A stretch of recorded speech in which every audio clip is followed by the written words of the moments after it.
धर्म वेगळा असला, श्रद्धा वेगळी असेल, मात्र माणुसकीचा धर्म सर्वात महत्त्वाचा आहे. याचं जिवंत उदाहरण म्हणजे पुण्यातील जे मुश्ताक पटेल आहे, जे मुसलमान बांधव आहे, ते दरवर्षी वारकऱ्यांची सेवा करत असतात. तुम्ही दरवर्षी वारकऱ्यांची सेवा करत असतात. काय भावना असते? भावना तशी म्हणजे सांगण्यासारखी नाहीये.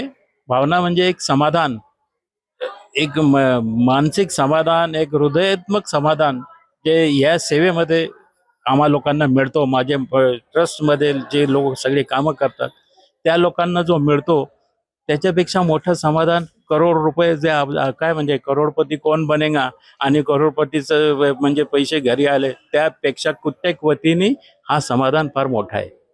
हे बघा, हे आशीर्वाद दुआ एक दुसऱ्याचे प्रेमाच्या हृदयामधनं निघालेलं एखादा शब्द ते आमच्या सगळ्या लोकांच्या जीवनामध्ये कलाटणी आणणारा असणार. किती वर्ष झाले तुम्ही अशी सेवा करताय? मॅडम 40 वर्षापेक्षा जास्त झाली असते. हं. तेव्हा पुणे शहरामध्ये 8 आण्याला कटिंग होती. मी पण नुकताच माझा स्टॉल टाकला होता. सुशिक्षित बेरोजगार म्हणून मला महानगरपालिकेने जागा दिली. मी बीकॉम आहे 1986 सालीचा. कुठेही एक शब्दाची कुठे कॉपी केलेलं नाही. म्हणजे आत्ताची परिस्थिती तुम्हाला माहिती आहे. तर नोकरी नाही. तर मी असाच एक अर्ज दिला कॉर्पोरेशनला की बाबा मला कमीत कमी आणि तशी त्यांची स्कीम पण होती जे SSC पास होते आणि 12वी बीकॉम त्यांना ते स्टॉल उपजीविकेसाठी द्यायचे. तर त्या स्कीम मध्ये मला आजपर्यंत तो स्टॉल आहे 40 वर्ष त्याला झाली. आणि नेमकं ही व्यायामशाळा ह्या ठिकाणी मी व्यायाम पण करायचो, इकडे पतंग उडवायचो, गोट्या खेळायचो. मागेच माझं घर आहे. तुम्हाला कसं सुचलं की हे वारकऱ्यांची बघा, सेवा हे करायची? आमची फॅमिली म्हणजे पारंपरिक.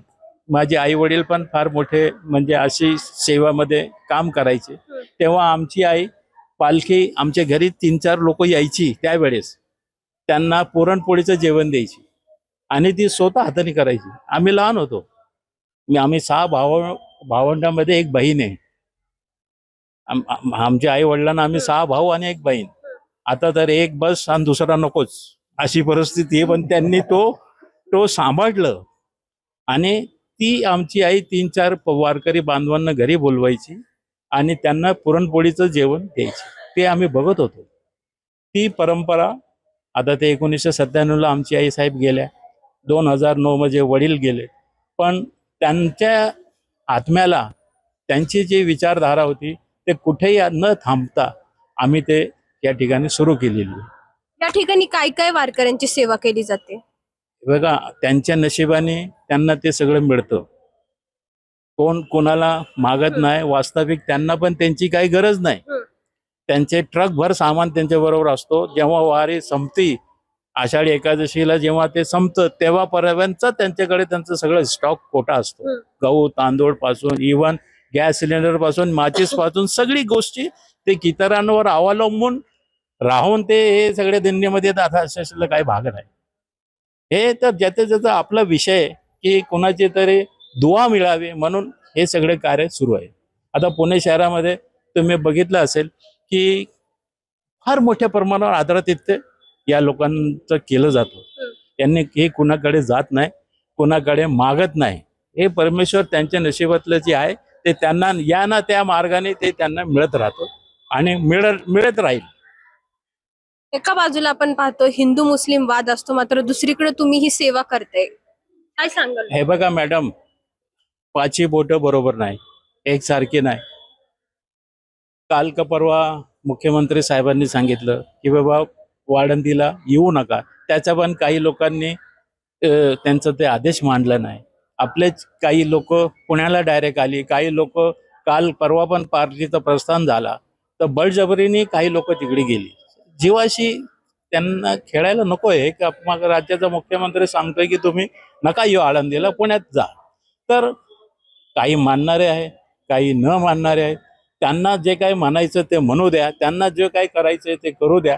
आम्ही असे लोकांच्या दुवेने कायम राहू आणि तो काम आम्ही पुढे चालू ठेवू आणि हे कधीही थांबणार नाही. मुस्लिम बांधव म्हणून तुम्ही वारीकडे कसे पाहता? हे बघा, तुम्ही एक एक विचित्र यांच्याकडे शक्ती आहे जे कुणाचे लक्षात येत नाही. 15-15, 20-20 किलोमीटर, 80-70-80 वयाचे वृद्ध माणसं एक आपल्या लयमध्ये चालतात. आज माझ्यासारखा म्हणजे आता मी पण 60 क्रॉस केलंय, 1-1.5 किलोमीटर चाललो की थकतो, नाना त्रास सुरू होतात. पण हे लोक कुठली तरी शक्ती आहे ना, ती याच्यामध्ये दिसून येते, यांच्यामध्ये दिसून येते. आता उद्या हे पहाटे जाणार, डायरेक्ट सासवडला थांबणार.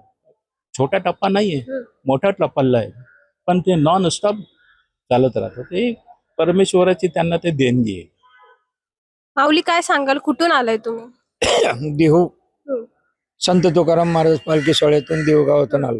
काय वाटतं, कशी भावना असते जेव्हा तुम्ही, किती वर्ष झाली या ठिकाणी येता? या ठिकाणी आम्ही 40 वर्ष झाले येतोय. 40 वर्षापासून मुस्ताकभाई पटेल आमच्यासाठी भरपूर काही सेवा करतात आणि आम्हाला समाधान वाटतं. काल आल्या आल्या त्यांनी आम्हाला शेरखुर्मा दिला. पूर्ण त्यांची फॅमिली त्या शेरखुर्म्यासाठी इथं हजर होती. त्यांची मंडळी, सुनबाई, मुलगा, नातवंड सर्व या ठिकाणी येऊन आमची वारकऱ्यांची त्यांनी सेवा केली. आम्हाला फार आनंद वाटला. सगळेच सेवा करतात, सेवेचे वेगवेगळे प्रकार असतात प्रत्येकाचे, पण पटेलभाईचा जो सेवेचा मुद्दा आहे तो फार मोठा आहे. आणि आज बसून नाही, ते आमचे फार जुने मित्र आहेत. 40 वर्ष झालं आमची मैत्री. 40 वर्ष मी पण चालतोय. माझी दिंडीच चालू होऊन 40 वर्ष झाली. माझी दिंडी श्री क्षेत्र देहू मधूनच निघते. आमच्या दिंडीचं नाव नवनाथ प्रासादिक दिंडी श्री क्षेत्र देहू, रथापुढे 15 नंबर असे आहे. आणि दरवर्षी यांचं आम्हाला फार मोठं सहकार्य आहे. यांच्या सहकार्यातून आमची इथं सर्व व्यवस्था होती, त्यामुळे आम्हाला समाधान वाटतं.